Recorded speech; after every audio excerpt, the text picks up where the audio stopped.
If your fairway woods look something like this, and you want to change them to this, strike-wise, we're about to change that for you in 3 simple steps. So we know the frustration, either a great drive or you've just hit the middle of the fairway. You've hit a decent drive, you're in play, you pull out your fairway wood, you pull out your hybrid, thinking you can get it close and give yourself a chance of a par, maybe a birdie. And then all of a sudden you chunk it, you top it, you thin it, it stings, it feels horrible. There's honestly nothing more frustrating. If you're maybe a little bit shorter off the tee, you definitely need these guys to work. So here's a 3-step simple process in today's video to get you flushing your fairway woods. And to be honest, I think we're probably partly to blame. There's lots and lots of different ways to hit your fairway woods. There's lots of videos say hit down on your fairway woods. There's lots of videos to say hit it like a driver or sweep it up off the ground. It's quite confusing. I get a lot of people coming in that come in, they have no idea how to hit their fairway wood. And actually the traditional ball position, where do we put the ball, can actually be really confusing because it very much depends on how you stand. A lot of videos tell you to relate it to where your feet are. And actually that can be really, really confusing. So let's start on where should the club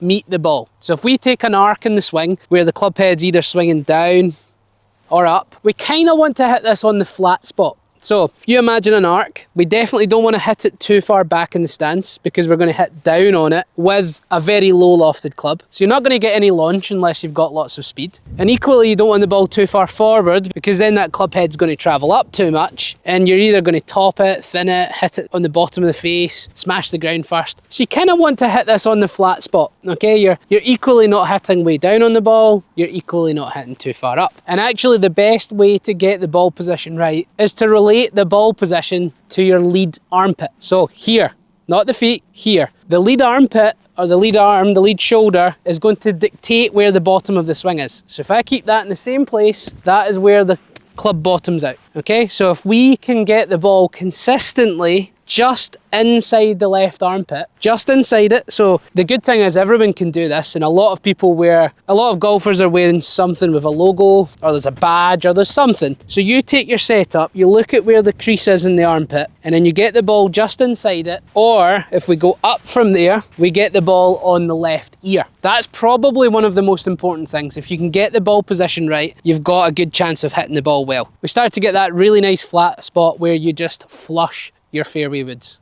So let's just do that right now. Let's just do that as step 1, get the ball position right. So let's just relate that to the left armpit. Just inside, I've got the badge here. Get it in line with the badge, get it in line with the left ear, get that in a good solid position, even put a stick down or a golf club down and relate it more to the upper body and less to the feet, because this purely depends on stance width. Some people stand narrow, some people stand wide. There's not necessarily a thing that you have to do, but this is a rule that you have to do because that really dictates the low point of the swing. Where does the club bottom out? So get that ball position in a good place, under the ear, flush away, and a nice strike. Let's give that a go again. This is one of the most important things to get right on the course. So ball position just inside the left armpit, get that in a good place. And watch the strike massively improve.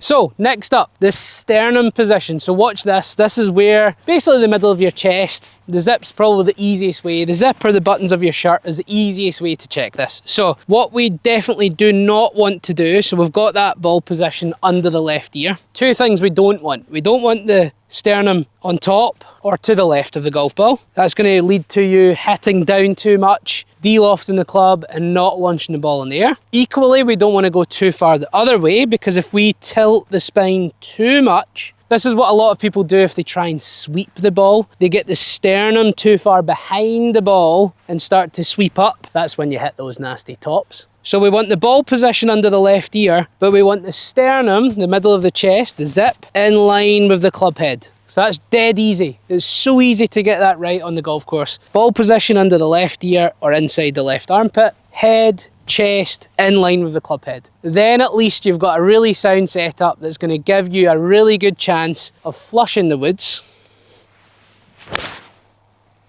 just like this. So there's 2 honestly so simple steps. Anyone can do it. If you're not sure if you're doing it or not, just stick it on camera, get one of your mates to take a picture. Once you get this right, you've got a massive chance of getting the bottom of your swing in the right place time and time again. So here's the next piece, and this is a really simple drill that you can do on the golf course. What I want you to try and do is have 2 practice swings before every single shot. And you're not going to try and thump or dig the ground, you're just going to try and sweep or brush it, almost like you're going to give the grass a little haircut. You definitely have to hit the ground with a fairway wood. If you don't, you're going to top and thin it. So one of the easiest drills, and I'll just attach this here on the screen, is to put a tee just in front of the golf ball. And you can do this, obviously not in competition, but next time you practice, you're out playing a few holes, put a tee peg in front of the ball, and what you want to try and do is hit the ball, then the tee. Ball, tee. That's where you want to ground out. A couple of practice swings before that, sweeping the grass, is really, really beneficial to getting good strike. This is 3 simple things you can take out on the golf course straight away. So here's what I want you to do. You can put this down just as a point of reference, but you don't need it. But put the tee about 2 inches in front of the golf ball. And what we want to do is we want to make sure we strike the ground there. We want to make sure that we are at least cutting some blades of grass. You don't want some massive divot. Equally, you don't want no divot. You just want to gently just take a little bit of turf. That just means that you're striking high enough on the face to get a high launch, because the problem with hitting low in the face, if we hit low in the face with what's already a low lofted club, there's a thing called gear effect. So when your ball hits the bottom of the face, it twists down and de-lofts the club even more. So you're going to hit it really low. You're not going to get any height. So we need it to be slightly higher in the face. So to do so, we need to hit the ball and we need to at least graze the grass. Best way to do this on the golf course, before you get step 1 and step 2 right, before you get that phenomenal ball position, really good setup, just make 2 swings striking the ground on the left hand side of the ball, this side. Again, we don't want huge divots, you just want to make sure you're cutting some blades of grass at the bare minimum. So a couple of swings, blades of grass, or a really thin shallow divot. Blades of grass. And then you're going to step forward, you're going to catch the ball, and then strike the tee.